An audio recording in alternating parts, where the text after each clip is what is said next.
Le débrief de la matinale, les temps forts de ce que vous avez entendu ce matin sur Europe 1. Pourquoi Anne Pinjot a-t-elle accepté de publier les lettres d'amour que lui a envoyées François Mitterrand? Écoutez les explications de son éditeur Antoine Gallimard. Il était l'invité de Jean-Pierre Elkabbach tout à l'heure à 8h15. Elle le fait pour deux raisons. La première, c'est pour la qualité de ces documents, qui sont avant tout des documents littéraires, des documents de vie, où on découvre finalement le sphinx que fut Mitterrand en train de parler de manière tout à fait humaine. Il a voulu montrer donc ce magnifique morceau littéraire. Et en plus, je crois que c'est aussi pour montrer l'importance qu'elle a eue auprès de François Mitterrand. Voilà, lettre à Anne et aussi le journal intime qui est un document étonnant qui sortent ces jours-ci et qui sont donc publiés chez Gallimard. Danny Cohn-Bendit a regardé le débat de la primaire Europe Écologie Les Verts hier soir avec les 4 candidats, Cécile Duflot, Karima Delli, Michel Rivasi et Yannick Jadot. Qu'en a-t-il pensé ? Eh bien écoutez ça, c'était l'humeur de Danny à 8h-10. J'ai honte. Un des candidats, Yannick Jadot, a dit une vérité de la palisse. Non, je ne crois pas qu'un écologiste puisse gagner la présidentielle en 2017. Surréaliste. Les 3 autres candidates ont dit mais non, Karima Delli, je suis prête à être présidente. Cécile Duflot, non seulement je peux être présidente, je peux être au 2e tour. On croit rêver. Il décrédibilise tous les arguments de l'écologie avec ses bêtises. Vous allez voter à la primaire écologiste ou pas vous ? Non. Voilà, Danny Cohn-Bendit qui a créé le parti Europe Écologie Les Verts et qui ne votera donc pas à cette primaire.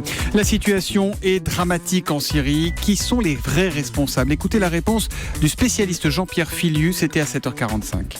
Obama avait tracé des lignes rouges, l'utilisation d'armes chimiques. Ces armes chimiques ont été utilisées par le régime Assad. Il n'a rien fait. Et c'est là où les Russes se sont engouffrés du fait de cette opportunité. Ça veut dire qu'aujourd'hui, Barack Obama est autant responsable, en quelque sorte, que Vladimir Poutine du désastre en Syrie ? Tous les deux sont complices. Il y a un complice actif de crimes de guerre, c'est la Russie, et un complice passif, mais du point de vue de l'historien que je suis, la responsabilité est aussi très lourde, c'est Barack Obama. Barack Obama et Vladimir Poutine complices de ce qu'il se passe en Syrie, selon Jean-Pierre Filiu. L'ouragan Matthew est en train de frapper le sud-est, l'est des États-Unis et de bouleverser la campagne présidentielle. Du coup, Hillary Clinton s'adapte. Écoutez, c'était dans le kiosque d'Europe 1 à 6h45 avec Xavier Yvon. Privé de campagne dans un état aussi important, l'équipe de la démocrate a cru avoir trouvé la bonne idée, nous apprend Politico. Elle a acheté pour 63 000 $ d'espace publicitaire sur la chaîne Météo en Floride, qui fait des pics d'audience en ce moment-là. Bah oui, moi je suis même devant en ce moment.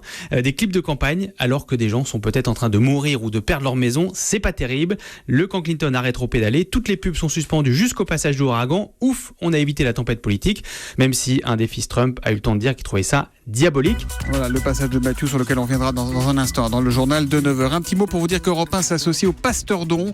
Et pour soutenir vous aussi l'Institut Pasteur, c'est très simple. Rendez-vous sur le site pasteurdon.fr pour collecter des fonds pour la recherche médicale. Ça dure jusqu'à dimanche 9 octobre, donc dimanche prochain, pasteurdon.fr.